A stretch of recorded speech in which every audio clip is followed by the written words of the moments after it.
आप देख रहे हैं लाइफ जियो। लाइक कीजिए और सब्सक्राइब कीजिए। कैसे हैं आप लोग? उम्मीद है आप सब लोग अच्छे होंगे। तो दोस्तों, फिर एक बहुत बड़ी खुशखबरी। आप बोलेंगे यार, हर बार खुशखबरी। तो भाई बात ही ऐसी है, हर बार नई नई खुशखबरियाँ आती हैं। और इस खुशखबरी के बारे में तो आज ही के जो स्थानीय अखबार है उसमें बड़े बड़े अक्षरों में फ्रंट पेज पे लिखा हुआ आ रहा है। तो क्या है खुशखबरी, और इस खुशखबरी में क्या मिलने वाला है दिल्ली, खासकर दिल्ली वालों को? तो ये दिल्ली सरकार ने दी है खुशखबरी। और इस खुशखबरी में क्या लिखा हुआ है जल्दी से मैं आपको पढ़ के सुनाऊंगा अपने मोबाइल में। तो चलिए शुरू करते हैं।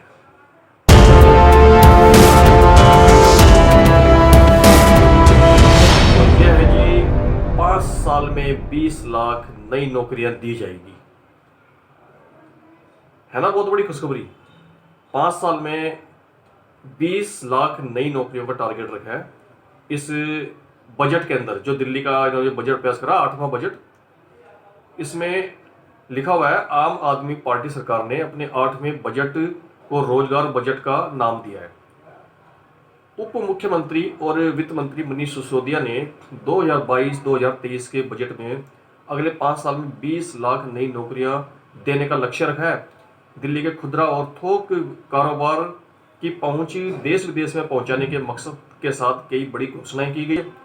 बाजारों को नया रूप देने के साथ 8 ऐसे क्षेत्रों को चुना गया है जिसके जरिए आने वाले 5 साल में लाखों नौकरियां देने का लक्ष्य तय किया गया है। मुख्यमंत्री अरविंद केजरीवाल ने कहा कि दिल्ली में सरकारी और प्राइवेट सेक्टर में पिछले 7 साल में लाख लोगों को रोजगार दिए हैं। अगले 5 साल में 20 लाख नई नौकरियां देने का लक्ष्य रखा गया। तो देखते हैं जी, ये दिल्ली सरकार आखिर कह ही रही है या करके भी दिखाती है। अगर ये करके दिखा देती है तो ये एक बहुत बड़ी मिसाल होगी उन राज्यों के लिए जो बेरोजगारों को नौकरियां देने में आनाकानी करते हैं, एक तरह से लापरवाही दिखाते हैं। चाहे तो हर राज्य नौकरी दे सकता है, लेकिन अगर देना चाहे तो, और ये लोग कोशिश कर रहे हैं, तो बहुत बड़ी बात है ये और बहुत बड़ी खुशखबरी है उन बेरोजगार बच्चों के लिए जो बड़ी बड़ी डिग्रियां ले तो आते हैं पर वो डिग्रियां धरी की धरी रह जाती है। आगे लिखा हुआ है इसमें 2021-22 में दिल्ली सरकार के बजट में देशभक्ति उत्सवों के आयोजन का प्रावधान किया गया था। इससे पहले सरकार ने 2015-2016 में स्वराज बजट और 2018-19 में ग्रीन बजट को पेश किया था। उप मुख्यमंत्री मनीष सिसोदिया ने अपने बजट भाषण में बताया कि दिल्ली में अभी तक 1/3 यानी 55.87 लाख की आबादी के पास ही रोजगार है और 5 साल में 45% आबादी को रोजगार देने की योजना बनाई गई है। 5 साल में 20 लाख नौकरियां बढ़ने से करीब 76 लाख लोगों के पास रोजगार हो जाएगा। और इन्होंने कुछ उदाहरण भी दिए हैं, जैसे लंदन में 58%, न्यूयॉर्क में 52.6%, सिंगापुर में 67% लोगों के पास रोजगार है। और इसके हिसाब से दिल्ली अभी बहुत पीछे है। उप मुख्यमंत्री ने कहा कि दिल्ली के खुदरा बाजारों में करीब 3.5 लाख दुकानों में 7.5 लाख लोगों को नौकरी मिलती है।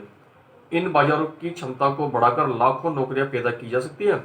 शुरुआत दिल्ली के 5 प्रमुख बाजारों से की जाएगी जिनको आधुनिक रूप दिया जाएगा, सुविधाएं बढ़ाई जाएगी और अगले वित्त वर्ष के बजट में इसके लिए 100 करोड़ रुपए आवंटित किए गए हैं। 5 बाजारों के अंदर ही अगले 5 साल में कम से कम 1.5 लाख नई नौकरियां मिल सकेगी। यहाँ पर देश विदेश से ग्राहकों को लुभाने के लिए 4 से 6 हफ्ते का शॉपिंग फेस्टिवल होगा, जिसमें शॉपिंग, मनोरंजन और खान पान को ध्यान में रखते हुए काम किया जाएगा। दिल्ली होलसेल शॉपिंग फेस्टिवल में थोक व्यापारियों को भी शामिल किया जाएगा और थोक ग्राहकों के लिए आकर्षक छूट भी होगी। दिल्ली शॉपिंग फेस्टिवल और होलसेल शॉपिंग फेस्टिवल के लिए 250 करोड़ रुपए का बजट रखा गया है। दिल्ली के कारोबारियों को अपने उत्पाद देश विदेश में आसानी से बेचने के लिए दिल्ली बाजार नाम से ऑनलाइन मंच दिया जा रहा है, जो 7 दिन 24 घंटे वर्चुअल स्टोर के रूप में काम करेगा। इस योजना के लिए 20 करोड़ का बजट रखा गया है और इसमें 10 लाख रिटेल कारोबारियों को फायदा मिलने की उम्मीद बताई गई है। तो जो भी इन्होंने ये प्लान बनाया है 20 लाख नई नौकरियां देने का, अगर इसमें ये कामयाब हो जाते हैं तो ये बहुत ही बढ़िया रहेगा और राज्य इनसे सीखेंगे और इनके नक्शे कदम पे चल के एक तरह से बेरोजगारी को ख़त्म ही कर देंगे। तो ये थी एक छोटी सी वीडियो, तो नहीं कहूँगा, थोड़ी ज़्यादा बड़ी हो गई। तो इसी तरह की और अन्य वीडियो के साथ बढ़िया बढ़िया जिनसे आप लोगों को जानकारी मिले और आप लोगों को फ़ायदा पहुँचे, तो मिलते हैं नेक्स्ट वीडियो में। धन्यवाद। जय हिंद।